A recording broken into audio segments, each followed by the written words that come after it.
दोस्तों, कल आपने देखा कि माही के मॉम डैड अस्पताल में भर्ती थी और टीना उनकी देखभाल अकेले कर रही थी। जब नकाबपोश गुंडों ने हमला किया और टीना को अगवा कर लिया, माही ने उनका पीछा किया और छिपकर उनके अड्डे तक पहुंच गई। वहां उसने अपनी नई ताकत से कई गुंडों को हरा दिया और टीना को बचाकर अस्पताल वापस ले आई। टीना हैरान थी कि माही जो पहले कमजोर हुआ करती थी, इतनी शक्तिशाली कैसे हो गई थी। उसके अंदर इतनी ताकत एकदम से कहां से आ गई थी। हॉस्पिटल में माही ने अपने मॉम डैड को सांत्वना दी और युवराज को मैसेज कर दिया कि उसने टीना को बचा लिया है। उधर युवराज ने बदला लेने के लिए कपूर ग्रुप्स को बर्बाद करने का प्लान बनाया और चंदन को कह दिया कि पूरे ग्रुप को दिवालिया कर दे। अब आगे आज के 191वें एपिसोड में आपका स्वागत है। अगर आपने अभी तक चैनल को सब्सक्राइब नहीं किया है तो जरूर से जरूर चैनल को सब्सक्राइब कर लें। चलिए शुरू करते हैं कहानी।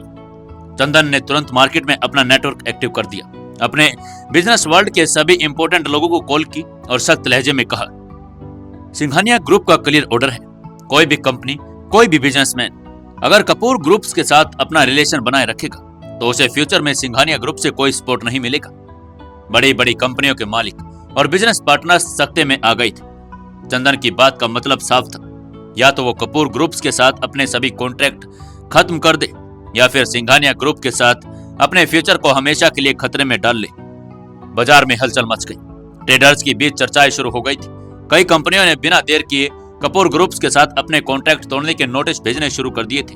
जिनका कुछ नुकसान हो रहा था उन्हें भी भरोसा था कि सिंघानिया ग्रुप उनकी भरपाई जरूर करवा देगा। उधर रात के सन्नाटे में मुंबई का बिजनेस डिस्ट्रिक्ट जगमगा रहा था, लेकिन कपूर ग्रुप्स के हेड ऑफिस में अंधकार और चिंता का माहौल था। विशाल ऑफिस के टेबल पर सामने चिराग कपूर सिर झुकाए बैठे थे। उनकी आंखों के नीचे थकान और बेचैनी साफ झलक रही थी। उनके ठीक सामने उनकी असिस्टेंट सानवी खड़ी थी, जिसने पूरी रात एक पल के लिए आंख भी नहीं झपकाई थी। दोनों के चेहरे पर चिंता की लकीरें गहरी हो चुकी थी। बीते कुछ घंटों में जैसे उन पर मुसीबतों का पहाड़ टूट गया था। अचानक आया संकट उन्हें चौंका गया था। सभी क्लाइंट्स, बिजनेस पार्टनर्स और सप्लायर्स ने रातों रात अपने कॉन्टैक्ट तोड़ लिए थे। फोन की घंटियां लगातार बज रही थी, लेकिन हर कॉल का एक ही जवाब मिल रहा था, सॉरी, हम आपके साथ बिजनेस नहीं कर सकते। अब हमें कुछ और ही ऑफर मिल रहा है, तो हम आपके साथ और काम नहीं कर पाएंगे। I am sorry. चिराग को समझ नहीं आ रहा था कि अचानक ऐसा क्या हो गया था जिसने पूरे बिजनेस को खत्म करने की कगार पर आ गया था। उनका दिमाग तेजी से उन सभी संभावनाओं को खंगाल रहा था, लेकिन कोई तार जोड़ नहीं पा रहे थे। तभी सानवी का फोन बुझा। उसने स्क्रीन देखी तो बजाज इंडस्ट्रीज के मालिक जगन्नाथ बजाज का नाम चमक रहा था। सानवी को संदेह हुआ कि ये कॉल शायद कोई नई समस्या लेकर आया है। उसने घबराहट से फोन उठाया और कहा, हेलो। फोन के दूसरी तरफ से एक भारी कांपती हुई आवाज आई, मुझे मिस्टर चिराग कपूर से बात करनी है। इस आवाज को सुनकर अंदाजा हो रहा था कि वो कोई 70-80 साल के बुजुर्ग हैं। बजाज इंडस्ट्री का कपूर ग्रुप से रिश्ता दशकों पुराना था। चिराग के पिता के जमाने से ये रिश्ता चला आ रहा था। इतने पुराने साझेदार का फोन देखकर चिराग को लगा कि शायद कोई उम्मीद बाकी हो। सानवी ने फोन चिराग की ओर बढ़ाते हुए कहा, सर, मिस्टर बजाज आपसे बात करना चाहते हैं। चिराग ने बिना देरी किए फोन पकड़ा और कहा, हेलो अंकल। लेकिन जगन्नाथ बजाज की आवाज में नरमी के बजाय गुस्से से कांपती हुई आवाज आई, चिराग, तुम इतने गैर जिम्मेदार कैसे हो सकते हो? आज से हमारा और तुम्हारा जो भी संबंध है वो बिल्कुल खत्म हो गया है। तुम ऐसे कैसे कर सकते हो? चिराग के पैरों तले की जमीन खिसक गई। उन्हें इस तरह के जवाब की उम्मीद नहीं थी। क्या अंकल, आप भी हमें इस मुश्किल में छोड़ रहे हैं? उन्होंने धीरे से कहा, लेकिन मिस्टर बजाज का गुस्सा कम नहीं हुआ। यह तो तुम्हें जब सोचना चाहिए था जब तुमने सिंघानिया ग्रुप से दुश्मनी मोल ली थी। अब मैं तुम्हारा सम्मान करता हूं, लेकिन मेरे अंदर इतनी हिम्मत नहीं कि युवराज सिंघानिया के खिलाफ जाऊं। तो इसलिए मैं चाहता हूं कि हम एक दूसरे से अलग हो जाएं और अपने अपने काम पर ध्यान दें। क्या? चिराग अविश्वास सा बोला, लेकिन मैंने तो सिंघानिया ग्रुप से कोई दुश्मनी मोल नहीं ली अंकल। यहाँ तक तो मैं अपनी बेटी अंजलि की शादी युवराज से करवाना चाहता था, लेकिन उसने किसी और से शादी बजाज जी ठाके मारकर हंस पड़े, लेकिन उनकी हंसी और दर्द में गुस्सा और दोनों झलक रहे थे। मिस्टर बजाज ने उनकी बात बीच में काटते हुए कहा, यही तो दिक्कत है चिराग, तुमने तो ये बात समझ ली, लेकिन अपनी बेटी को समझाना भूल गए। चिराग ने हैरान होते हुए पूछा, क्या मतलब अंकल? मतलब यह कि तुम्हारी बेटी ने पूरे शहर में आतंक मचा रखा है। उसने युवराज और उसकी पत्नी को कुछ न कुछ तो घटिया हरकतें की हैं। उसकी वजह से न केवल युवराज की जान बन पाई, बल्कि ईगल गैंग भी खत्म हो गई और यह सब किसी से छिपा नहीं है। चिराग अवाक रह गए। उसके गले से आवाज नहीं निकली। उसकी बेटी अंजलि ने इतना बड़ा कांड कर दिया था, उन्हें जरा भी भनक नहीं लगी। उन्हें यकीन ही नहीं हो रहा था कि सिर्फ अपने जिद और पागलपन में अंजलि ने पूरे कपूर ग्रुप को तबाह कर दिया था।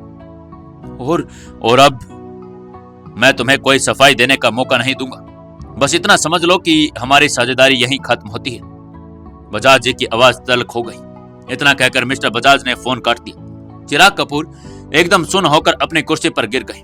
उन्हें अब पूरी बात समझ आ चुकी थी। यह सब युवराज सिंघानिया ने किया था और इसके पीछे सिर्फ अंजलि के कारनामे थे। उनका चेहरा क्रोध और निराशा से तमतमा गया। उन्होंने सानवी की ओर देखा जो खुद स्तब्ध खड़ी थी। सानवी ने धीरे से पूछा, सर सब ठीक है? लेकिन चिराग के पास कोई जवाब नहीं था। वो जानते थे कि बाजार में उनकी बची खुची साख भी खत्म हो चुकी है। उन्होंने धीमे से कहा, यह सिर्फ अंजलि की वजह से हुआ है। उनकी आंखों में अब गुस्से की ज्वाला धधक उठी थी। सर अब क्या करेंगे? सानवी ने हिचकिचाते हुए पूछा। चिराग कपूर ने गहरी सांस ली। उनकी आंखों में गुस्सा और दर्द था। सबसे पहले अंजलि से बात करनी पड़ेगी। चिराग कपूर ने अंजलि को कॉल किया, लेकिन वो कॉल पिक नहीं कर रही थी। चिराग कपूर की बड़ी सी कुर्सी हिल रही थी। उसके चेहरे पर चिंता की लकीरें साफ नजर आ गई थी। उनके हाथ में मोबाइल था और वो बार बार नंबर डायल कर रहे थे। Anjali pick up the phone. लेकिन उधर से कोई जवाब नहीं आया। चिराग ने गुस्से में अपना मोबाइल उठाया और जोर से दीवार पर दे मारा। फोन टुकड़ों में बिखर गया, लेकिन उनके गुस्से की आग अभी भी बुझी नहीं थी। सानवी जो पास खड़ी थी घबराकर 2 कदम पीछे हट गई। उसने इस तरह पहले कभी चिराग कपूर को इतने गुस्से में नहीं देखा था। सानवी, चिराग ने गरजते हुए कहा। जी सर, सानवी ने हड़बड़ाते हुए जवाब दिया। गाड़ी तैयार करो, मुझे अभी के अभी कपूर मैंशन जाना है। अंजलि वहीं होगी, मुझे उससे बात करनी है अभी। उसकी आवाज में ऐसी दहाड़ थी कि सानवी बिना कुछ कहे तुरंत गाड़ी की व्यवस्था करने चली गई। चिराग कपूर ने अपनी टेबल पर जोर से मुक्का मारा। उन्हें समझ ही नहीं आ रहा था कि आखिर ये सब कैसे हो गया। एक ही रात में उनका पूरा साम्राज्य हिल गया था और इसके जिम्मेदार उनकी अपनी ही बेटी अंजलि थी। कपूर मैंशन जो कभी रौनक से भरा रहता था, आज पूरी तरह से सन्नाटे में डूबा हुआ था। अंजलि अपने कमरे में बैठी थी। खिड़की से बाहर अंधेरे को घूर रही थी। उसके मन में हलचल थी। उसे पता था कि उसके किए का अंजाम बहुत बुरा होगा, लेकिन उसने कभी नहीं सोचा था कि युवराज सिंघानिया इस हद तक चला जाएगा। और कपूर ग्रुप की डायरेक्टर थी। अब उसके लिए कंपनी की पल पल खबर आ रही थी। अचानक बाहर गाड़ियों के ब्रेक चिल्लाने की आवाज आई। अंजलि तुरंत चौकन्नी हो गई।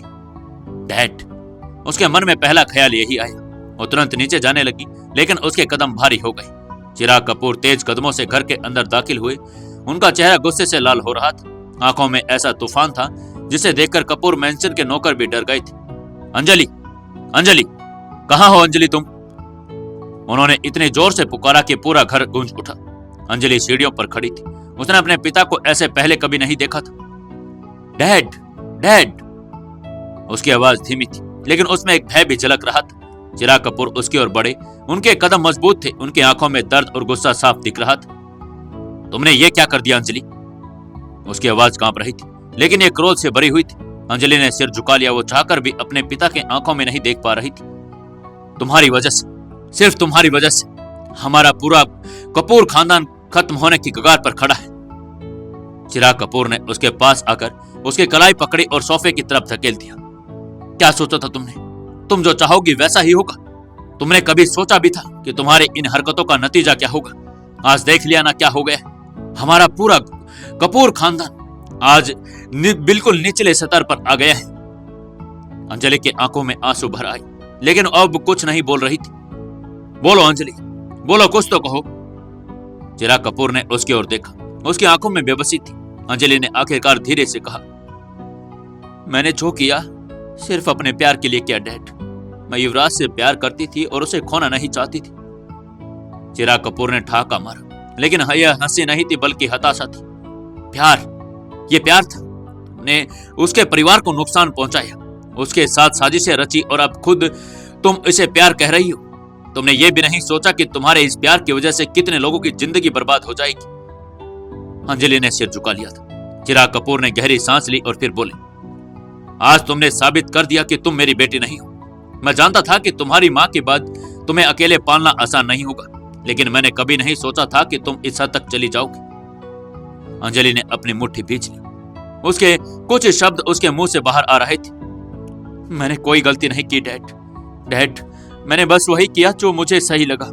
अगर युवराज को कोई और नहीं मिलती तो वो मेरे पास वापस आ जाता। मैंने सिर्फ अपने प्यार के लिए किया डैड। चिराग कपूर ने अपनी आंखें बंद कर ली और कुछ देर चुप रहे। फिर उन्होंने सानवी की ओर देखा और सख्त आवाज में कहा, कल सुबह तक मेरी लीगल टीम तैयार करो। कपूर ग्रुप को बचाने का बस एक ही रास्ता बचा है, और जहां तक अंजलि की बात है, वो अब मेरे घर में नहीं रहेगी। अंजलि की आंखें फटी की फटी रह गई। डैड, डैड आप ऐसा नहीं कर सकते डैड। डैड प्लीज, आप अपनी बेटी के साथ ऐसा कैसे कर सकते हैं? मैंने जो भी किया सिर्फ अपने लिए, अपने प्यार के लिए किया। और आप भी तो युवराज से मेरी शादी करवाना चाहते थे ना डैड। अब आप ऐसा कैसे सोच सकते हैं डैड? मैं कर सकता हूं, और मैं जो भी कर रहा हूं सिर्फ और सिर्फ तुम्हारी वजह से। तुम्हारी वजह से हमारा बिजनेस टूट गया। अब मैं तुम्हें कोई मौका नहीं दूंगा। कल सुबह तक तुम इस घर से बाहर चली जाओगी। अंजलि घुटनों के बल गिर गई। डैड, डैड प्लीज ऐसा मत कीजिए डैड। लेकिन चिराग कपूर ने कोई जवाब नहीं दिया। वो उनकी आंखों में सिर्फ देख रहे थे। अब क्या होगा आगे? क्या अंजलि को घर छोड़कर जाना पड़ेगा? क्या उनका ग्रुप दोबारा से बच पाएगा? जानने के लिए जुड़े रहिए अपनी इस कहानी बेमानी मोहब्बत के साथ। दोस्तों जल्दी से जल्दी 1000 सब्सक्राइबर करवाएं, और दोस्तों कहानी को ज्यादा से ज्यादा शेयर करें। कमेंट करके जरूर बताएं कि कहानी कैसी लग रही है। दोस्तों 192वें एपिसोड में आपका स्वागत है। चलिए शुरू करते हैं कहानी। कपूर मेंशन के विशाल और भव्य ड्राइंग रूम में गहरा सन्नाटा पसर गया था। कमरे की भव्यता के बावजूद वहां की हवा में एक अजीब सा भारीपन आ गया था। अंजलि की आंखों में आंसू थे, लेकिन उन आंसुओं में दर्द से ज्यादा नफरत झलक रही थी। उसने एक ठंडी हंसी के साथ अपने पिता की ओर देखा और जोर जोर से हंसने लगी। उसके हंसी में एक ऐसी कड़वाहट थी जो सीधे चिराग के दिल पर वार कर रही थी। वो पहले रो रही थी। रोते रोते वो एकदम से हंसी और अपने पिता से बोली, डैड, डैड अब आप पीछे कैसे हट सकते हैं? अंजलि की आवाज में कड़वाहट थी। मुझे छोड़ कैसे सकते हैं? ओह सच, आप तो छोड़ ही सकते हैं। आप तो चिराग कपूर जो हैं, आपने पहले भी तो यही किया था। शादी कर ली थी और मेरी माँ की जगह किसी और औरत को ले आई थी, और मुझे उसके साथ अकेला छोड़ दिया था। आप तो कुछ भी कर सकते हैं डैड। चिराग कपूर एक बड़े से चमड़े के सोफे पर चुपचाप बैठे थे। उनके चेहरे पर गहरी शिकने थी। उनकी आंखों में अतीत की गलियां खो चुकी थी। सामने खड़ी उनकी बेटी अंजलि, जिसका चेहरा गुस्से और आक्रोश से तमतमा रहा था और उसे लगातार घूर रही थी। चिराग चुपचाप उसकी बातें सुनते रहे। उसकी आंखें नम होने लगी थी, लेकिन उनके पास अपने बेटे की किसी भी बात का कोई जवाब नहीं था। वे हमेशा से एक सख्त और आत्मनिर्भर व्यक्ति रहे थे, लेकिन आज उनकी बेटे के शब्दों ने उन्हें अंदर तक तोड़ दिया था। अंजलि ने फिर एक गहरी सांस ली और आगे बढ़ते हुए कहा, क्या आपने कभी नहीं सोचा कि मैंने अचानक आपके साथ रहना क्यों छोड़ दिया था? मैंने आपको कितनी बार बताया कि वो औरत मेरे साथ अच्छा सलूक नहीं करती, लेकिन आपने मेरी कभी नहीं सुनी। ये कह लीजिए कि मैं तब इतनी छोटी थी कि मुझे समझ ही नहीं आया कि वो मेरे साथ क्या कर रही थी, और आप भी कभी समझना नहीं चाहते थे। ये कहते हुए अंजलि ने अपने आंसू पोंछे और अचानक उसने अपनी पीठ चिराग की ओर कर दी। इससे पहले कि चिराग को समझ पाते, अंजलि ने अपना टॉप खींचकर उतार दिया और चिल्लाते हुए बोली, ये देखो डैड, ये करती थी वो मेरे साथ, और तब मैं सिर्फ 13 साल की थी, और उसका भाई मेरे साथ क्या क्या करने की कोशिश करता था ये मैं बता नहीं सकती। तब आपने मुझे अकेला छोड़ दिया था, अब छोड़ दोगे तो क्या हो जाएगा? ठीक है डैड, जैसे आपकी मर्जी। जैसे ही चिराग की नजर अंजलि की पीठ पर पड़ी, उसके पूरे शरीर में एकदम झटका लग गया। उसके बेटे की नाजुक पीठ पर गहरे निशान थे, पुराने सफेद नीले पड़ चुके घावों के निशान थे। कुछ शायद जो ऐसे जलाने के थे, कुछ ऐसे जो किसी चीज से पीटने के थे। उनकी बेटे के जिस्म पर इतने निशान थे कि वो एक पिता के रूप में शर्म से अपना सिर झुका लिया था। उसकी आंखों में आंसू बह निकले। उन्होंने कभी नहीं सोचा कि जिस बेटी को उन्होंने कभी अपनी जान से भी ज्यादा प्यार किया, उसके साथ ऐसा कुछ हुआ होगा। उन्हें भनक तक नहीं लगी। वो कांपते हुए खड़े हो गई, लेकिन उनकी आवाज में उनका साथ नहीं थी। उनकी जुबान लड़खड़ा रही थी। अंजलि, अंजलि बेटी, अंजलि। चिराग के शब्द गले में अटक गए, लेकिन अंजलि ने कोई जवाब नहीं दिया। उसने अपने कपड़े ठीक किए और अपने जगह पर खड़ी हो गई। उसकी आंखों में नफरत थी, दर्द था, और सबसे बड़े एक गहरा खालीपन था। अब बताइए डैड, अब आप क्या कहेंगे? क्या अब भी आप मुझे छोड़ देंगे? Please please dad. अंजलि की आवाज कांप रही थी। चिराग की आंखों में आंसू गिरते रहे। उन्होंने अपनी बेटी के आगे बढ़कर गले लगाने की कोशिश की, लेकिन अंजलि एकदम पीछे हट गई। उसने अपनी आंखों से आंसू पोंछते हुए एक आखिरी बार अपने पिता को देखा और कहा, अब आपके पास मेरी बात सुनने का कोई हक नहीं रहा डैड। डैड, आपने पहले ही मुझे छोड़ दिया था, मैं खुद को संभाल लूंगी। मैं जा रही हूं डैड। ये कहकर अंजलि तेजी से कमरे से बाहर चली गई और चिराग वहीं पर खड़े रह गए, टूटे हुए, बिखरे हुए। उनकी आंखों के सामने उनकी बेटी का दर्दनाक अतीत घूम रहा था, लेकिन अब बहुत देर हो चुकी थी। अंजलि जैसे पागल सी हो गई थी। वो अपने रूम में गई, वाइन की बोतल उठाई और एक साथ 4-5 घूंट उठा ली। गुस्से में वाइन की बोतल दीवार पर दे मारी। वो कांच की बोतल टूटने की वजह से जोर की आवाज हुई और फिर अंजलि जोर जोर से रोने लगी। चिराग कपूर का दिल तेजी से धड़क रहा था। जैसे ही अंजलि के कमरे के शीशे के टूटने की आवाज आई, उसके बाद उसके फूट फूट कर रोने की चीखें सुनाई थी। उनका कलेजा कांप उठा। अंजलि, अंजलि! चिराग ने तेज आवाज में पुकारा, लेकिन कोई जवाब नहीं आया। उनके पैर खुद ब खुद उस कमरे की ओर बढ़ गए। कमरे के बाहर पहुंचकर उन्होंने दरवाजे को खटखटाया। अंजलि, अंजलि, दरवाजा खोलो बेटा, प्लीज प्लीज बेटा, दरवाजा खोलो ना। लेकिन अंदर से कोई प्रतिक्रिया नहीं आई, सिर्फ अंजलि की लगातार आती सिसकियों की आवाज है। चिराग का दिल तेजी से धड़कने लगा। उनके मन में अजीब अजीब ख्याल आने लगे। नहीं नहीं, मुझे अंदर जाना ही होगा। उन्होंने अपने सिर को झटका। उन्होंने तुरंत घर के नौकरों को बुलाया। जल्दी से दरवाजा तोड़ो, उन्होंने बड़बड़ा कर कहा। नौकरों ने कोई देर नहीं की। 3-4 नौकरों ने मिलकर दरवाजा को तोड़ना शुरू कर दिया। चिराग का चेहरा तनाव से भर गया था। उनकी आंखों में डर और चिंता स्पष्ट दिखाई दे रही थी। धड़ाम, एक जोरदार आवाज के साथ दरवाजा गिर पड़ा। चिराग ने बिना रुके कमरे के अंदर गए और अंदर का दृश्य देखकर उनका दिल बैठ गया। अंजलि फर्श पर बैठी हुई थी, घुटनों में सिर छुपाए हुए थे और उसके चारों ओर टूटे हुए कांच के टुकड़े बिखरे पड़े थे। पास ही शराब की टूटी हुई बोतल पड़ी थी, जिसकी अभी अभी कुछ बूंदें जमीन पर टपक रही थी। अंजलि के कंधे बुरी तरह से कांप रहे थे, वो बुरी तरह से चिपक रही थी। अंजलि, अंजलि बेटा, क्या कर रही हो ये? चिराग घुटनों के बल उसके पास बैठ गई और बोले, लेकिन अंजलि ने उनकी तरफ देखा भी नहीं। वो बस रोती रही। उसकी आंखें सूजी हुई थी, चेहरे पर दर्द की लकीरें उभर आई थी। चिराग ने उसका हाथ धीरे से पकड़ा, लेकिन अंजलि ने झटक दिया। अब आप क्यों आए हैं डैड? प्लीज चले जाइए यहाँ से। मुझे आपसे अब कोई बात नहीं करनी। चिराग की आंखों में आंसू भर आ गए। उन्होंने अपने जीवन में खुद को भी कभी इतना बेबस महसूस नहीं किया था। बेटा, मैं तुम्हें इस हालात में नहीं देख सकता। प्लीज ठीक हो जाओ और खड़े हो जाओ, मुंह हाथ धो और अच्छे से चलो, खाना खाते हैं। अंजलि गुस्से में उनको घूरने लगी। उसकी आवाज में गुस्सा, दर्द और मिला जुला एहसास था। उसने कहा, तो फिर देखा क्यों नहीं? जब मैं तड़प रही थी, जब मैं तकलीफ में थी, जब मुझे किसी की जरूरत थी, तब आप कहाँ थे डैड? चिराग की सांसें थम गई। उन्हें समझ नहीं आ रहा था कि कैसे अपनी बेटी को जवाब दे। अंजलि, मैं नहीं, प्लीज नहीं डैड, मुझे आपके किसी के जवाब की जरूरत नहीं। अब कोई फर्क नहीं पड़ता डैड। अंजलि ने अपना हाथ ऊपर उठाकर उन्हें रोक दिया। वो फिर से फूट फूट कर रोने लगी। उसकी सांसें तेज हो गई थी, जैसे उसके भीतर एक तूफान उमड़ रहा हो। चिराग ने उसके सिर पर हाथ सफेरा। बेटा, तुमने इतनी शराब क्यों पी है? अंजलि कड़वाहट से हंसी। शायद इसलिए कि मैं अपने दर्द को भूल सकूं, लेकिन अफसोस, दर्द और बढ़ गया। चिराग की आंखों से आंसू टपक पड़े। उन्होंने कभी नहीं सोचा कि उनकी बेटी उनसे इतनी दूर हो जाएगी। उन्होंने हमेशा सोचा था कि समय के साथ सब कुछ ठीक हो जाएगा, लेकिन आज एहसास हुआ कि समय ने उनके रिश्ते को और भी अधिक बिगाड़ दिया था। अंजलि की आवाज थरथरा रही थी।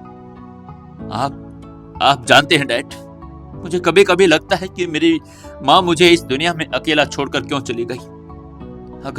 अगर वो होती तो शायद मुझे इतना सब कुछ सहन नहीं करना पड़ता। चिराग का कलेजा चीर गया। उन्होंने धीरे से अंजलि को अपने गले लगा लिया। मुझे माफ कर दो बेटा, प्लीज आई एम सॉरी। मैं तुम्हारे सामने माफी मांगता हूँ। मुझे तुम्हारा ध्यान रखना चाहिए था, लेकिन मैं एक अच्छे बाप की तरह तुम्हारा ध्यान नहीं रख पाया। मुझे माफ कर दो बेटा। अंजलि ने फिर भी कोई प्रतिक्रिया नहीं थी, लेकिन उसके आंसुओं की धाराएं तेज हो गई। वो अब खुद को संभाल नहीं पा रही थी। उसकी पूरी जिंदगी में जो भी दर्द, तकलीफ और अकेलापन था, आज वो सब फूट कर बाहर आ रहा था। चिराग ने उसकी पीठ सहलाई। बेटा मैं वादा करता हूँ अब मैं तुम्हें कभी भी अकेला नहीं छोड़ूंगा। मैं तुम्हारे साथ हूँ हमेशा के लिए। अंजलि के आंसू थमने का नाम नहीं ले रहे थे और चिराग का दिल दर्द से डूबता जा रहा था, जिसे उनकी बेटी ने इतने सालों में अकेला सहा था। कमरा अंधेरे में डूब गया था। बस टूटे हुए कांच के टुकड़ों पर हल्की रोशनी और अंजलि की भारी सुबकते हुए सांसों के इस सन्नाटे को तोड़ रही थी। चिराग का दिल तेजी से धड़क रहा था। उनकी आंखें बेटे की हालात देखकर नम हो गई थी, लेकिन वो आंसुओं को बहने नहीं देना चाहते थे। उन्हें मजबूत बनना था अपनी बेटी के लिए। अंजलि का चेहरा लाल हो चुका था। उसकी आंखों में अलग ही जिद थी। वो कांपते हुए अपने गालों को पकड़कर सुबक रही थी। डैड, डैड मुझे युवराज चाहिए। मुझे किसी भी कीमत पर डैड युवराज ही चाहिए। मैं उससे इतना प्यार करती हूँ। मैं उससे कभी भी दूर नहीं होना चाहती डैड। उसकी आवाज किसी टूटी हुई आत्मा की तरह गूंज उठी। चिराग को ऐसा महसूस हुआ कि जैसे उसने उसके सीने पर कोई भारी पत्थर रख दिया। वो घुटनों के बल बैठ गए और धीमी आवाज में बोले, अंजलि, अंजलि प्लीज खुद को इस हाल में मत डालो। लेकिन अंजलि की आंखें जिद और दर्द से भरी थी। उसने अपनी हथेलियों से अपनी आंखों के आंसू पोंछे और हिचकिचियों के बीच बोली, जब से मैंने होश संभाला है तब से बस यही सुना है कि मेरी शादी युवराज से होगी। आपने ही कहा था ना डैड, अब आप ही कैसे सोच सकते हैं कि मैं उसे छोड़ दूं? डैड, डैड प्लीज आप कुछ भी करिए, लेकिन मुझे युवराज चाहिए डैड। मैं युवराज के बिना जी नहीं पाऊंगी डैड। उसकी आवाज कमरों की दीवारों से टकरा रही थी, जैसे वह अपनी पूरी ताकत से अपने पिता को अपनी पीड़ा महसूस करवाना चाहती हो। चिराग ने अपनी बेटी की तरफ देखा, जो किसी टूटे हुए इंसान से ज्यादा बिखरी हुई लग रही थी। उसकी उंगलियां अब भी उसके सिर के बालों में उलझी थी। चेहरा आंसुओं में भीग चुका था और पूरा बदन हिल रहा था। चिराग कुछ भी कहने की हालत में नहीं थी। अचानक अंजलि ने गुस्से में कमरे में रखी कुर्सी को धक्का दे दिया। कुर्सी जमीन पर गिरते ही जोर की आवाज आई, आपको समझ क्यों नहीं आता डैड? मेरी जिंदगी में युवराज के अलावा कोई और नहीं हो सकता। मैं उसके बिना बिल्कुल एक पल भी नहीं जी सकती डैड। मुझे वो चाहिए किसी भी कीमत पर। वो चीख पड़ी। चिराग ने उसे शांत करवाने के लिए आगे बढ़ने की कोशिश की, लेकिन अंजलि पीछे हट गई। उसकी आंखों में सिर्फ दर्द और शिकायत थी। पहले भी मुझे अकेला छोड़ दिया, तब भी आपने मेरी बात नहीं सुनी, और आज भी आप वही कर रहे हैं डैड। आप फिर से मुझे अकेला छोड़ना चाहते हैं डैड। प्लीज प्लीज प्लीज ऐसा मत कीजिए डैड।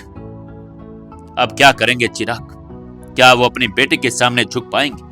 और वो कहां से उसको युवराज लेकर देंगे? जानने के लिए जुड़े रहिए अपने इस कहानी बेमानी मोहब्बत के साथ। दोस्तों, कहानी अच्छी लग रही है तो वीडियो को लाइक कर दें और कमेंट करके जरूर बताएं। दोस्तों, 193वें एपिसोड में आपका स्वागत है। चलिए शुरू करते हैं कहानी।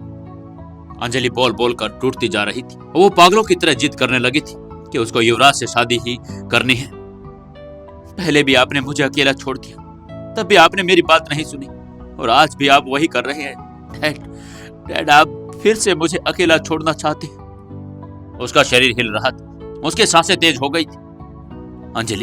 अंजलि ऐसा मत कहो बेटा। चिराग की आवाज भारी हो गई। अंजलि ने सिर झुका लिया। डैड, क्या आपको अंदाजा भी है, जब कोई इंसान किसी को अपनी पूरी जान से प्यार करता है और फिर उसे खोने लगता है, अपनी आंखों से किसी और के साथ देखता है, तो कैसा महसूस होता है? उसके शब्दों ने चिराग को अंदर तक झकझोर दिया था। उन्होंने धीरे से अपने पास आने की कोशिश की, लेकिन अंजलि अभी भी अपनी ही दुनिया में कैद थी। उसके लिए सिर्फ एक ही चीज मायने रखती थी, युवराज। कमरे में कुछ पल के लिए सिसकियों की आवाज रह गई। चिराग को समझ ही नहीं आ रहा था कि वो अपनी बेटी को इस दर्द से बाहर कैसे निकाले। उन्होंने धीरे से आगे बढ़कर अंजलि के कंधे पर हाथ रखा। बेटा प्लीज। उनकी आवाज कांप गई। अंजलि ने धीरे से अपना सिर उठाया और चिराग की आंखों में देखा। उन आंखों में कोई शिकायत नहीं थी, कोई गुस्सा नहीं था, सिर्फ दर्द था जो बरसों से उसके दिल में दबा हुआ था। डैड, मुझे युवराज चाहिए। चाहे आप कुछ भी कीजिए डैड, लेकिन मुझे युवराज ही चाहिए। उसके लहजे में कुछ ऐसा था जो चिराग को अंदर तक तोड़ रहा था। उन्हें लगने लगा था कि अगर उन्होंने अपनी बेटी को नहीं संभाला तो सच में उन्हें हमेशा के लिए खो देंगे। कमरे में गहरी खामोशी छा गई। अंजलि के आंसू अब भी बह रहे थे, लेकिन उसकी आंखों में अब वही पागलपन था। चिराग की आंखों में दर्द था। जिन्होंने अपनी बेटी को अपनी बाहों में भर लिया, वो जानते थे कि यह लड़ाई सिर्फ युवराज के लिए नहीं थी, बल्कि उनकी बेटी के अस्तित्व के लिए थी, और आज उन्हें हर हाल में उसे बचाना ही था। उधर हॉस्पिटल में सूरज की हल्की किरणें खिड़की को छनकर आ रही थी। हल्की हल्की ठंडी हवा कमरे में बह रही थी। आईसीयू के बाहर एक शांत वातावरण था। हल्की हल्की रोशनी और हॉस्पिटल का गरियाला रोशन था। कुछ नर्सें अपने अपने काम में व्यस्त थी तो कुछ डॉक्टर गहन चिंतन में डूबे हुए थे। आईसीयू के बाहर खड़ी सोफे पर माही और टीना बैठी हुई थी। जैसे बैठ बैठ कर वो कब की सो गई थी उन्हें पता ही नहीं चला। रात की घटनाओं की थकान अभी भी उनके चेहरे पर झलक रही थी। माही अभी भी जगी थी। उसने धीरे से आंखें खोली, अंगड़ाई ली और एक गहरी सांस ली। अपने शरीर को थोड़ा खींचा, जैसे उसका शरीर लंबे समय के बाद आराम की स्थिति में आया हो। उसके सामने एक नई सुबह थी, लेकिन उसके भीतर की हलचल अभी भी शांत नहीं हुई थी। उसने सिर को झटका दिया और अपने बालों को पीछे किया। जैसे ही उसकी नजर टीना पर पड़ी, जो अभी भी सो रही थी। माही ने उसे प्यार से जगाने की कोशिश की। उसने हल्के से उसके कंधे पर हाथ रखा और मुस्कुराते हुए कहा, गुड मॉर्निंग टीना, उठो, अब सुबह हो गई है। टीना ने कोई प्रतिक्रिया नहीं दी। वो बस यूं ही चुपचाप बैठी रही, जैसे उसने माही की बात सुनी ही नहीं। उसकी आंखें शून्य में खो गई थी। उसकी सांसें भले ही चल रही थी, लेकिन उसका दिमाग अभी भी बीती रात के घटनाक्रम में उलझा हुआ था। उसके सामने बार बार वही दृश्य घूम रहा था। कैसे माही ने उन गुंडों को मारा था, कैसे उसकी बहन ने अकेले अपने दम पर उन दरिंदों का सामना कर लिया था। टीना के दिमाग में एक अजीब सी जलन थी। उसे अपनी बहन की ताकत से डर लग रहा था। वो उसकी हिम्मत की कायल थी, लेकिन कहीं ना कहीं मन में किसी कोने में जलन भी महसूस कर रही थी। उसे समझ नहीं आ रहा था कि वो अपनी बहन के इस रूप को स्वीकार कैसे करे। माही ने फिर उसे हल्के से हिलाया। टीना, टीना, क्या तुम ठीक हो? चलो अब उठ जाओ, सुबह हो गई है। टीना ने कोई जवाब नहीं दिया। उसकी आंखों में दर्द था, सवाल थे, डर था, लेकिन शब्द नहीं थे। माही को उसकी चुप्पी खलने लगी। उसे चिंता होने लगी कि कहीं रात की उस भयानक घटना की उसके बहन के मानसिक स्वास्थ्य पर कोई असर तो नहीं कर गई। उसके मन में बार बार यही सवाल उठ रहा था कि जब टीना का अपहरण हुआ था, तब उसके पहुंचने से पहले कहीं कुछ गलत तो नहीं हो गया था। ये ख्याल आते ही माही के हाथ पैर ठंडे पड़ गए थे। माही का दिल तेजी से धड़कने लगा। उसने मन ही मन सोचा, अगर कुछ गलत हुआ होगा तो टीना को मेरी मदद की जरूरत होगी। उसे सिर्फ मेरी नहीं बल्कि किसी अच्छे साइकेट्रिस्ट की भी जरूरत पड़ सकती है। मुझे उसे अकेला नहीं छोड़ना चाहिए। माही ने गहरी सांस ली और टीना को थोड़ा और प्यार से पूछा, टीना, क्या हुआ? क्या उन लोगों ने तुम्हारे साथ कुछ गलत किया? उसका स्वर चिंता और प्यार से भरा हुआ था। टीना ने धीरे से आंखें खोल ली। उसकी आंखें लाल थी, जैसे वह रात भर रोई हो। उसने एक पल को माही की तरफ देखा। उसकी आंखों आंसुओं से भरी हुई थी। टीना के होठ कांप रहे थे, लेकिन उसने कोई शब्द नहीं कही। माही को अब और भी ज्यादा चिंता होने लगी। उसने टीना के चेहरे पर अपने हाथों में लिया और उसकी आंखों में झांकते हुए पूछा, टीना, टीना, मेरी तरफ देखो। क्या हुआ है? तुम इतनी चुप क्यों हो? कुछ तो बोलो टीना, कुछ तो बोलो ना। मुझे बताओ कि तुम्हारे मन में क्या चल रहा है। तुम्हें किस चीज की चिंता खाई जा रही है? टीना ने आखिरकार अपने होठ खोले, लेकिन उसकी आवाज बेहद धीमी थी। माही, माही, मैं नहीं जानती कि क्या हो रहा है। सब कुछ अजीब सा लग रहा है। उसकी आवाज कांप रही थी, जैसे कोई अंदर ही अंदर पूरी तरह से टूट गया हो। टीना ने धीरे से माही की पकड़ को खुद के छुड़ाया और सोफे से उठकर खिड़की के पास जाकर खड़ी हो गई। उसने बाहर देखते हुए गहरी सांस ली, लेकिन उसकी आंखों में आंसू बहने लगे थे। माही ने पास जाकर उसके कंधे पर हाथ रखा और प्यार से पूछा, टीना, क्या उन लोगों ने तुम्हारे साथ कुछ गलत तो नहीं किया? अगर कुछ हुआ है तो मुझे बताओ ना। मैं तुम्हारे साथ हूँ, तुम्हें कुछ भी छिपाने की जरूरत नहीं है। हम जल्दी से तुम्हारा इलाज करवाएंगे। प्लीज बताओ, हुआ क्या है? टीना का पूरा शरीर कांप गया। उसकी आंखों में भय और दर्द आ गया था। उसने धीरे से कहा, माही, माही, जब वो लोग मुझे उठाकर ले गए थे तो मैं बहुत डर गई थी। मैं रो रही थी, चिल्ला रही थी, लेकिन कोई नहीं था मेरी मदद करने के लिए। मुझे लगा कि सब खत्म हो जाएगा, मैं मर जाऊंगी या फिर। ये कहते कहते उसकी आवाज भर्रा गई। माही ने तुरंत उसे गले लगा लिया। उसने महसूस किया कि टीना बुरी तरह से कांप रही थी। टीना, टीना, सब ठीक हो जाएगा। तुम्हारे साथ हूं और कोई भी तुम्हें नुकसान नहीं पहुंचा सकता। तुम ऐसे मत करो और चलो उठो। उसकी आवाज में कॉन्फिडेंस था, मगर कहीं ना कहीं उसके भीतर भी डर था। वो चाहकर भी ये नहीं समझ पा रही थी कि टीना के मन में आखिर चल क्या रहा है। टीना अचानक माही की पकड़ से बाहर आई और खड़ी हो गई। उसकी आंखों में गुस्सा और असहायता थी। वो चिल्लाते हुए बोली, तुम हमेशा इतनी मजबूत क्यों होती हो माही? तुम्हें कभी डर क्यों नहीं लगता? क्यों तुम्हें किसी की मदद की जरूरत नहीं पड़ती? और मैं हमेशा कमजोर ही क्यों रह जाती हूँ? उसके शब्दों में जलन और आंसुओं की नमी थी। माही इस प्रतिक्रिया से स्तब्ध रह गई। उसने कभी नहीं सोचा कि टीना इस तरह महसूस कर रही होगी। वो धीरे से खड़ी हुई और टीना के पास आई। टीना, तुम कमजोर नहीं हो, बस अभी तुम डर गई हो, और ये डरना गलत नहीं है। कोई भी तुम्हारी जगह होता तो डरता, लेकिन तुम्हें मुझसे जलन क्यों हो रही है? मैं तो सिर्फ तुम्हारी मदद करने के लिए कोशिश कर रही थी, और अगर मैं भी तुम्हारी जगह होती तो एक बार के लिए तो मैं भी डर जाती। टीना ने अपना सिर झुका लिया। उसके आंसू अब रुकने का नाम नहीं ले रहे थे। वो माही के गले लग गई और फूट फूट कर रोने लगी। माही ने उसे अपनी बाहों में भर लिया और उसके सिर पर हाथ फेरते हुए कहा, टीना, मैं हमेशा तुम्हारे साथ हूं टीना। तुम्हें किसी चीज से डरने की जरूरत नहीं। जो भी हुआ उसे भूलने की कोशिश करो। टीना ने धीरे से सिर हिलाया। उसने खुद को थोड़ा सा सहज महसूस किया, लेकिन उसके मन में जो असमंजस का डर था वो अभी भी पूरी तरह से खत्म नहीं हुआ था। उसे समय चाहिए था और माही को यह बात अच्छी तरह समझ आ रही थी। माही ने टीना का हाथ थामा और कहा, चलो चलो डॉक्टर से मिलते हैं। हमें पता करना होगा कि तुम ठीक हो या नहीं। अगर तुम्हें किसी बात करने की जरूरत है तो हम किसी अच्छे काउंसलर के पास भी जा सकते हैं। टीना ने हल्के में सिर हिलाया और पहली बार उसके चेहरे पर हल्के से राहत की झलक आई। माही ने मन ही मन सोचा, चाहे जो भी हो, मैं अपनी बहन को इस डर से निकाल कर रहूंगी। उसे भी उसकी ताकत का एहसास करवाऊंगी। आयुष्य के बाहर का एक कोना वही था, लेकिन टीना के मन में हल्का सा बदलाव आ चुका था। थोड़ी देर बाद दोनों बहनें आयुष्य में अपने मोम डैड यशवंत और यामिनी को देखने के लिए आई। अंदर घुसते ही उन्होंने देखा कि उनके मोम डैड ऑक्सीजन मास्क लगाए बेहोशी की हालात में थे। ड्रिप लगी हुई थी और मॉनिटर पर उनकी धड़कनें धीरे धीरे चल रही थी। माई की आंखों में चिंता झलकने लगी। उसने पास जाकर उनकी नब्ज चेक की। आश्रम में रहते हुए माही ने बड़े वैद्य से बहुत कुछ सीख लिया था। उसने महसूस किया कि उनकी हालात स्थिर थी, लेकिन यशवंत जी की चोटें अभी गंभीर थी। तभी यशवंत की पलकें हल्की हल्की हिलने लगी और कुछ क्षण बाद उन्होंने अपनी आंखें खोल ली। माही ने मुस्कुरा कर कहा, गुड मॉर्निंग डैड।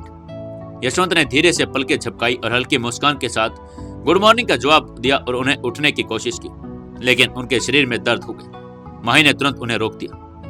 डैड, आप लेटे रहिए, अभी आपको आराम की जरूरत है। यशवंत ने माही की तरफ देखा।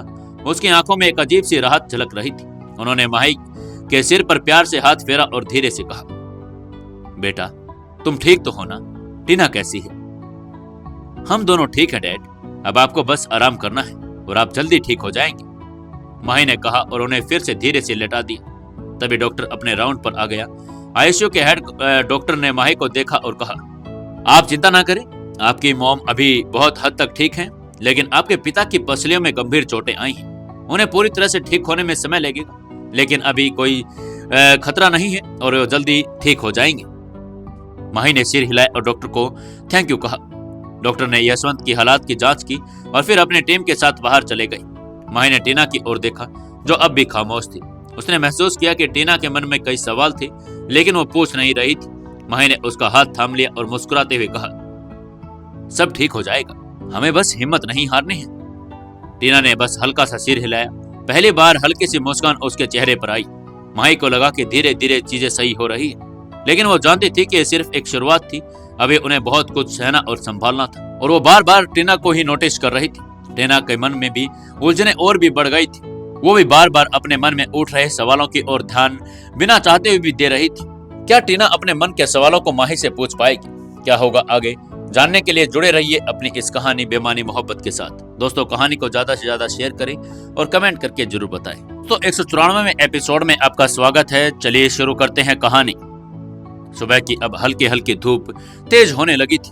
हॉस्पिटल के गलियारों में हलचल बढ़ चुकी थी। माही ने एक नजर आईसीयू के दरवाजे पर डाली और फिर धीरे से टीना का हाथ पकड़कर उसे बाहर ले आई। टीना अब भी चुप थी। उसकी आंखों में गहरी बेचैनी और एक अनकहा तनाव था। माही समझ गई कि टीना के मन में जलन और ईर्ष्या का जहर घर कर गया है। माही ने धीरे से कहा, टीना, तुम्हें किसी से बात करनी चाहिए। तुम ऐसे चुप रहोगी तो दिमाग पर ज्यादा जोर पड़ेगा। मैं चाहती हूँ कि तुम अपने दिमाग की में जो भी बातें चल रही है वो किसी के साथ शेयर कर लो। टीना ने कोई जवाब नहीं दिया, बस नजरें झुका ली। माही ने उसे हल्के से गले लगा लिया और फिर उसका हाथ पकड़कर हॉस्पिटल के काउंसलिंग सेंटर की ओर बढ़ गई। वहां एक अनुभवी काउंसलर बैठी थी जो ऐसे मानसिक द्वंद को हल करने में माहिर थी। काउंसलर के पास पहुंचकर माही ने गहरी सांस ली और टीना की ओर देखा। उसके चेहरे पर डिफरेंस, जैसे वो किसी और ही दुनिया में खो गई हो। माही ने उसका हाथ थामकर हल्के से दबाया और कहा, टीना, मैं चाहती हूँ कि तुम यहाँ बैठो, इनसे बात करो। तुम जो भी महसूस कर रही हो अब उसे अंदर मत रखो, तुम्हें इससे राहत मिलेगी। माही ने उसे प्यार से समझाया। टीना ने कोई प्रतिक्रिया नहीं दी, बस खाली निगाहों से माही की ओर देखती रही। काउंसलर, जो एक अनुभवी महिला थी, उसने माही को आश्वस्त किया, आप चिंता न करिए, हम इन्हें संभाल लेंगे। इसके बाद काउंसलर ने मुस्कुराते हुए टीना की ओर देखा और कहा, बेटा उठो, जो भी तुम्हारे मन में चल रहा है मुझे बताओ। टीना संकोच में थी, लेकिन माही ने उसके कंधे पर हाथ रखा, उसे दिलासा दिया। कुछ देर तक टीना चुप रही, फिर उसकी आंखों में आंसू झलक आए। माही ने महसूस किया कि टीना को सच में मदद की जरूरत है। उसने एक बार फिर उन्हें सांत्वना दी और बाहर निकल आई। अब माही के सामने एक और जरूरी काम था। हॉस्पिटल से बाहर आते ही माही ने एक लंबी सांस ली और अपने कदम तेजी से पार्किंग की ओर बढ़ा दिए। उसने अपने मॉम डैड के लिए कुछ बोटियां खरीदनी थी और जो जरूरी थी, जिससे उनकी सेहत में जल्दी सुधार हो सके। उसने अपनी गाड़ी स्टार्ट की और मुंबई की पुरानी मार्केट की ओर निकल पड़ी। रास्ते भर उसने मन ही मन एक चिंता खाई जा रही थी कि पिता की सेहत और टीना की उसके मानसिक स्थिति। वो सोच रही थी कि अगर समय रहते उसने टीना पर अच्छे से ध्यान नहीं दिया तो उसकी भावनात्मक स्थिति और बिगड़ जाएगी। कुछ ही देर में वो दादर की उस भीड़ भाड़ वाली मार्केट में पहुंच गई थी, जहां पर हर तरफ जड़ी बूटियों की दुकानों की लगातार कतारें लगी हुई थी। वहां की हलचल और भीड़ भाड़ के बावजूद माई का ध्यान सिर्फ उन औषधीय सामग्रियों पर था जिनकी उसे तलाश थी। उसने एक अनुभवी वैद्य की दुकान पर गाड़ी रोकी और भीतर चली गई। बेटा, क्या चाहिए तुम्हें? बूढ़े वैद्य ने स्नेहपूर्ण मुस्कान के साथ अंदर आते हुए माही से पूछा। माही ने एक कागज निकाला। काका, मुझे कुछ खास जड़ी बूटियां चाहिए, माही ने कहा और फिर एक लिस्ट उन्हें पकड़ा दी। बूढ़े वैद्य जी ने लिस्ट को ध्यान से पढ़ा और मुस्कुराए। बड़ी अच्छी चीजें लिखी है, किसी अच्छे वैद्य जी ने ही सिखाया होगा। वैद्य जी ने एक नजर सूची पर डाली, फिर अपने सहायक से कहा, इन सारी चीजों को निकालो, बहुत अच्छी गुणवत्ता की होनी चाहिए। माई हल्का सा मुस्कुराई और सिर हिलाए। कुछ ही मिनटों में दुकानदार ने एक एक करके सारी जड़ी बूटियां निकालनी शुरू कर दी। अश्वगंधा, शतावरी, गिलोय, ब्राह्मी और कई भी खास खास औषधियां जैसे ईरानी पंजा, सल्व, मिश्री और कोट बीज इत्यादि। माही ने एक पैकेट उठाया, उसके गुणों को ध्यान से देखा। उसने अपने मॉम डैड के लिए सबसे असरदार दवा बनानी थी।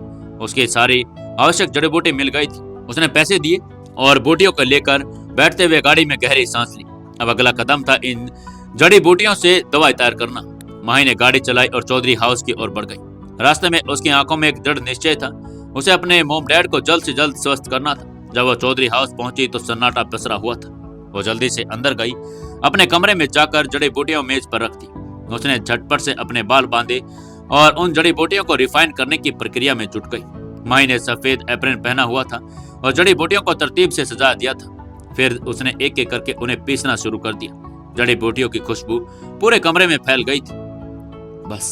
बस मॉम डैड जल्दी ठीक हो जाए, उसने मन ही मन प्रार्थना की। चारों तरफ शांति थी, सिर्फ आग की धीमी चटक और जड़ी बूटियों की सुगंध हवा में घुल रही थी। उसकी आंखों में एक अजीब सी चमक थी, जैसे कोई बहुत ही एक्सपीरियंस वैद्य औषधि तैयार कर रहा हो। जड़ी बूटियों को उसने एक बड़े से पीसने वाले पत्थर पर रखा और कुशलता से कोटना शुरू कर दिया। हर वार के साथ उसकी भुजाएं तन रही थी और माथे पर हल्का पसीना भी उभर आया था।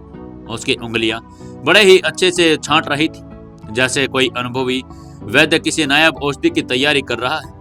उसकी गति में कोई झिझक भी नहीं थी, न ही कोई संशय। वो जल्दी जल्दी जड़ी बूटियों को अलग अलग अनुपात में तोलती जा रही थी। जब वो अश्वगंधा और शतावरी को तोल रही थी, उसकी आंखों में एक विशेष ध्यान था। उसने हल्दी और कुटकी को मिलाकर उन्हें धीमी आंच पर भूनना शुरू कर दिया। उसके चेहरे पर संतोष झलक रहा था। किसी को देखकर यह विश्वास करना कठिन था कि उसने मात्र 15 दिन के अंदर किसी आश्रम में रहकर यह सब सीख लिया था। उसकी दक्षता तो किसी एक बिल्कुल एक्सपीरियंस डॉक्टर की से कम भी नहीं लग रही थी।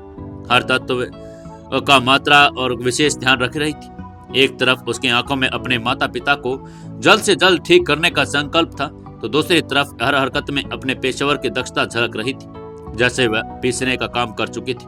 वो किचन में गई और गैस ऑन कर दी। उसकी आंखों में एक अजीब सी चमक थी।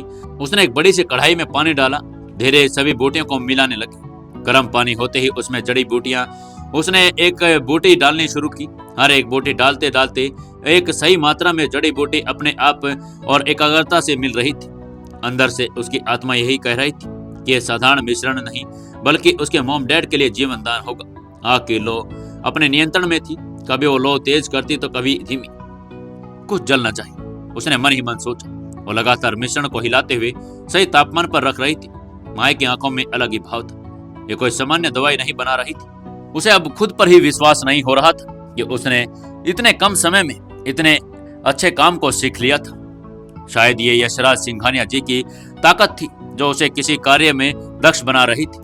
माही को खुद पर गर्व महसूस हो रहा था। धीरे धीरे दवाई तैयार होने लगी। गाढ़ा होते ही माही ने आंच धीमी कर दी और कुछ विशेष जड़ी बूटी का अर्क डालने लगी। उसके चेहरे पर एक गहरी तसल्ली थी। वो जानती थी कि उसकी बनाई गई दवाई असर दिखाएगी। ये केवल जड़ी बूटियों का प्रभाव नहीं बल्कि उसके प्यार और दृढ़ विश्वास का परिणाम भी था। थोड़ी देर में मिश्रण तैयार हो चुका था। उसने गैस बंद की और मिश्रण को ठंडा करने के लिए छोड़ दिया। अब बारी थी इसे गोलियों के रूप में बदलने की। माही ने मिश्रण को एक बड़ी सी थाली में फैलाया और बड़े ध्यान से उसे छोटे छोटे टुकड़ों में बांटने लगी।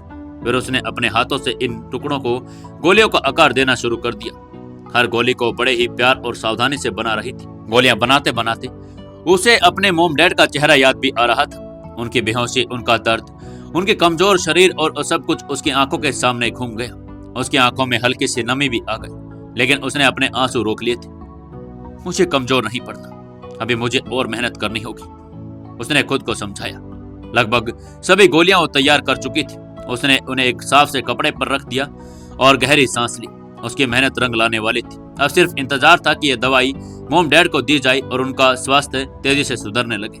माही ने अपने हाथ धोए और एक बार फिर गोलियों को देखा। उसके चेहरे पर संतोष झलक रहा था। यह सिर्फ एक बेटे की मेहनत नहीं बल्कि उसके अटूट प्रेम की बुलंदी भी थी। माही ने जड़ी बूटियों से बनी गोलियां संभाली और तेजी से अपनी गाड़ी की ओर बढ़ गई। उसका मन आशा से भरा हुआ था। जैसे ही उसने गाड़ी का दरवाजा खोला और उसने एक गहरी सांस ली, इंजन चालू होते ही गाड़ी हॉस्पिटल की ओर दौड़ पड़ी। रास्ते भर माही ने मन में कई विचार उमड़े। उसने अपने मॉम डैड की हालात को देखकर चिंता भी हो रही थी, लेकिन साथ ही उसके भीतर एक विश्वास भी था कि उसकी बनाई हुई दवा असर जरूर करेगी। उसने शीशे में खुद को देखा। उसकी आंखों में दृढ़ निश्चय झलक रहा था। वो जानती थी कि सिर्फ गोलियां नहीं बल्कि उसका ज्ञान का परिणाम भी है। कुछ ही देर में वह अस्पताल की पार्किंग में पहुंच गई। गाड़ी रोककर उसने एक पल खुद को संभाला और फिर गोलियों का डब्बा मजबूती से पकड़े आईसीयू की ओर बढ़ गई। अस्पताल की गलियों में मरीजों और उनके परिवारों की चिंता से भरी आंखें वो देख रही थी, लेकिन माही के कदम स्थिर थे। उसके मन में एक ही लक्ष्य था, अपने माता पिता को ठीक करना। आईसीयू के दरवाजे पर पहुंचते ही उसने गहरी सांस ली और दरवाजा खोल दिया। अंदर जाते ही उसने देखा कि यशवंत और यामिनी लेटे हुए थे। उनकी आंखें बंद थी। दोनों के चेहरे पर थकान और दर्द की लकीरें साफ नजर आ रही थी। उनके शरीर से जुड़ी मशीनें उनकी हालात बयां कर रही थी। अब क्या होगा आगे? क्या माही की गोलियां उन्हें ठीक कर पाएगी? क्या उसका ज्ञान सही था? जानने के लिए जुड़े रहिए अपनी इस कहानी बेमानी मोहब्बत के साथ। दोस्तों, कहानी को ज्यादा से ज्यादा प्यार दें। दोस्तों, 195वें एपिसोड में आपका स्वागत है। चलिए शुरू करते हैं कहानी।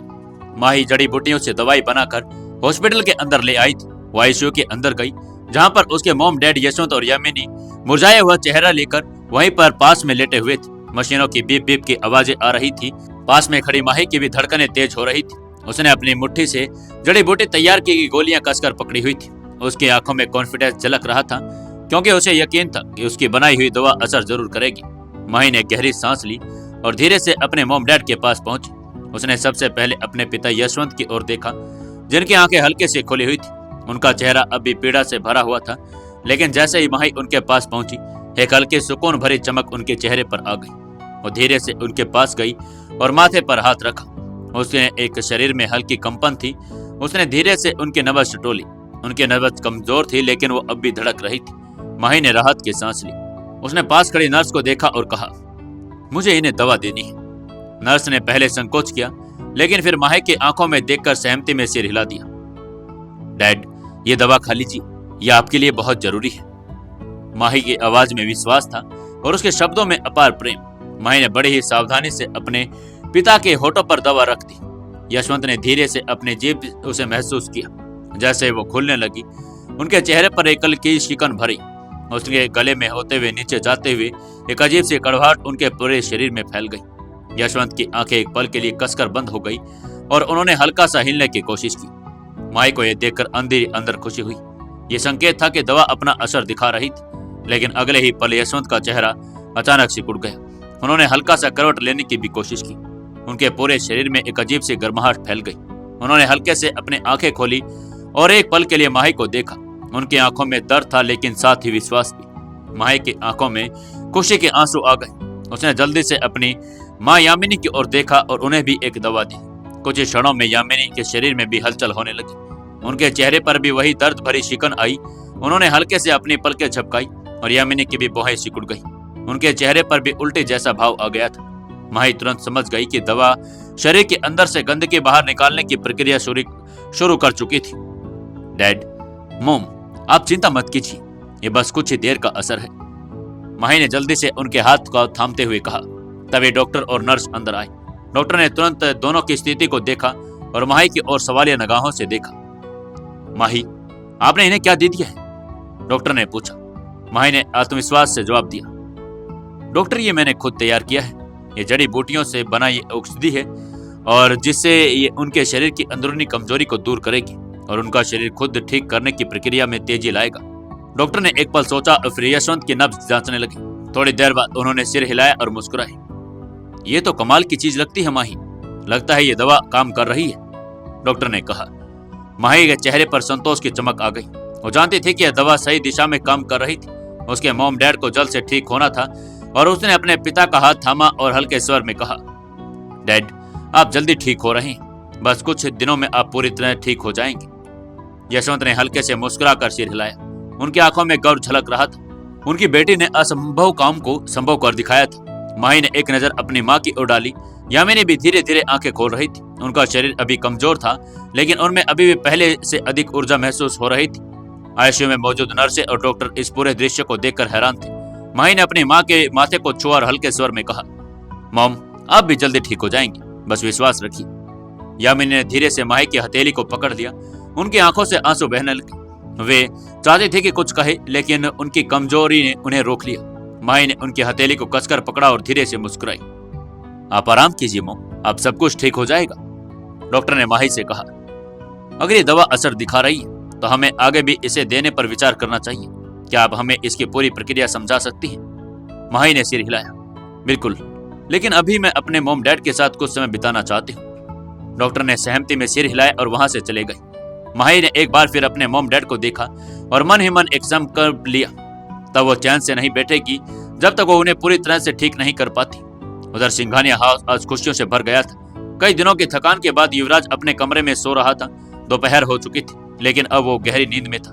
बाहर सूरज सिर चढ़कर चमक रहा था, मगर उसके कमरे की खिड़कियों पर लगे मोटे पर्दों ने धूप को अंदर आने से रोक रखा था। कमरे में हल्की ठंडक थी जो उसे और भी अधिक आरामदायक महसूस करा रही थी। तभी काव्या उसके कमरे में आई और उसने धीरे से दरवाजा खटखटाया। युवराज, युवराज, लेकिन अंदर से कोई जवाब नहीं आया। युवराज पूरी तरह से गहरी नींद में था। अंदर घड़ी के टिक टिक के अलावा कोई आवाज नहीं थी। काव्या ने हल्की मुस्कान के साथ फिर दरवाजा खटखटाया, इस बार थोड़ा तेज से। युवराज, उठो, इतनी देर तक सोते रहोगे तो दिन कब शुरू करोगे? पर अंदर से कोई प्रतिक्रिया नहीं आई। अब काव्या को चिंता होने लगी। उसने दरवाजे को धीरे से हैंडल घुमाया, देखा कि दरवाजा खुला हुआ था। वो अंदर चली गई। कमरे में एक हल्की सी लेवेंडर खुशबू फैली हुई थी। काव्या की नजर सीधा बिस्तर पर पड़ी जहां युवराज औंधे मुंह सो रहा था। काव्या मुस्कुराई और उसने उसके सिर के पास जाकर धीरे से हिलाया। युवराज, उठो ना, दोपहर हो चुकी है। युवराज ने कराहते हुए हल्की सी करवट बदली। आंखें मलते हुए धीरे धीरे उठने की कोशिश की। फिर धीरे से उसने अपनी आंखें खोली और उन आंखों से ही अपनी बहन को देखा और आलस्य से अंगड़ाई लेते हुए कहा, दीदी, आप सुबह सुबह मेरे कमरे में, कोई खास बात है क्या?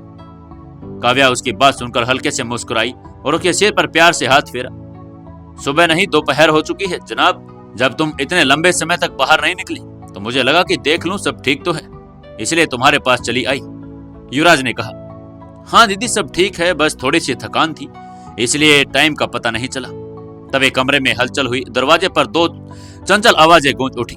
सिंधु और बिंदु कमरे में आ गई थी। उन्होंने युवराज की आखिरी बात सुन ली थी और तुरंत काव्या से बोल, गुरु माँ, अगर आपको और युवराज जी को थकान हो रही है तो हम आपकी सेवा में हाजिर हैं। हम आपको मालिश कर देते हैं, जिससे आपकी सारी थकान दूर हो जाएगी। काव्या और युवराज हंस पड़े। दोनों ने एक साथ सिर हिलाया और मना करने की कोशिश की। अरे नहीं नहीं, इसकी कोई जरूरत नहीं, काव्या बोली। हाँ बिल्कुल, मैं भी ठीक हूँ, तुम्हें कोई जरूरत नहीं है सब करने की, युवराज ने भी हाँ कहा। लेकिन सिंधु और बिंदु आसानी से मानने वाली नहीं थी। वे एक दूसरे की तरफ देखकर मुस्कुराई और फिर जिद में बोली, गुरु माँ, शिष्य का और धर्म और कर्तव्य होता है कि वो अपने गुरु की सेवा करे, और युवराज जी तो हमारे बड़े गुरु के शिष्य हैं, तो उनकी सेवा करना भी हमारा फर्ज बनता है। आपको मालिश तो करवानी ही पड़ेगी। अब काव्या और युवराज के पास कोई विकल्प भी नहीं था। वे एक दूसरे की तरफ देखकर हल्का सा मुस्कुराए और फिर हार मान गए। ठीक है, तुम्हारी जैसी इच्छा, काव्या ने सिर हिलाते हुए कहा। काव्या सिंधु के साथ अपने कमरे में चली गई और बिंदु वहीं रुक गई ताकि युवराज को आराम से मालिश कर सके। बिंदु ने पहले युवराज से कहा, आप आराम से लेट जाइए, मैं आपकी पीठ और सिर की मालिश करूंगी, जिससे आपकी सारी थकान दूर हो जाएगी। युवराज थोड़ी झिझक के साथ लेट गया। बिंदु ने पहले अपने हाथों से उसके पीठ पर तेल लगाया और फिर धीरे धीरे उसकी मांसपेशियों को दबाने लगी।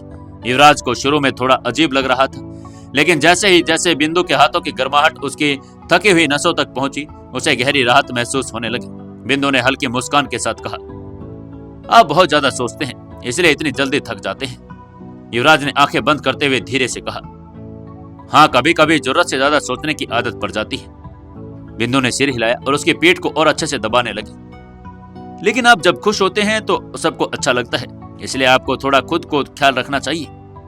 बिंदु ने सिर हिलाते हुए तेल की हल्की मात्रा ली और उसके पीठ पर मालिश करने लगी। युवराज को सच में आराम महसूस होने लगा था। युवराज हल्की हंसी के साथ बोला, अच्छा, मुझे तुम ज्ञान दे रही हो? बिंदु भी हंस पड़ी। नहीं नहीं गुरु, बस आपकी देखभाल कर रही हूँ। धीरे धीरे मालिश खत्म हुई। युवराज को ऐसा लगने लगा कि उसकी सारी थकान एकदम से गायब हो गई। उसने गहरी सांस ली और कहा, सच में ये बहुत ही कमाल की चीज थी, अब मैं पहले से बेहतर महसूस कर रहा हूँ। बिंदु ने सिर झुकाया और कहा, यह हमारा सौभाग्य है कि हम आपकी सेवा कर सके। इधर काव्या अपने कमरे में बैठी थी, जहाँ सिंधु की मालिश शुरू हो गई थी। गुरु माँ, आप भी बहुत थक गई हैं, ध्यान रखा करो अपने स्वास्थ्य का भी, सिंधु ने नरम आवाज में कहा। काव्या मुस्कुरा दी और बोली, जब आसपास तुम जैसी प्यारी बहनें हो तो चिंता की क्या बात है। कमरे में एक हल्की हंसी मजाक का माहौल बन गया था। सिंधु और बिंदु अपने गुरुओं की सेवा में पूरी निष्ठा से लगी हुई थी। इसी बीच युवराज और काव्या को एहसास हो रहा था कि जीवन में असली सुख केवल धन दौलत में नहीं, बल्कि अपने परिवार और स्नेह शिष्यों के साथ बिताए गए इन छोटे पलों में भी है। इधर युवराज जब फ्रेश होकर बाहर आया तो उसके फोन पर एक मैसेज आया हुआ था। ये मैसेज किसका था? कौन था जो युवराज को मैसेज कर रहा था और क्या था इस मैसेज में? जानने के लिए जुड़े रहिए अपनी इस कहानी बेमानी मोहब्बत के साथ। दोस्तों, कहानी को ज्यादा से ज्यादा लाइक करें, वीडियो को शेयर करें और अपने सुकून FM चैनल को पर जल्दी से जल्दी 1000 सब्सक्राइबर करवाएं। 1000 सब्सक्राइबर होते ही मैं आपके लिए नई कहानी लेकर आ रहा हूं। तो जाइए और जल्दी से शेयर कीजिए और कमेंट करके जरूर बताएं।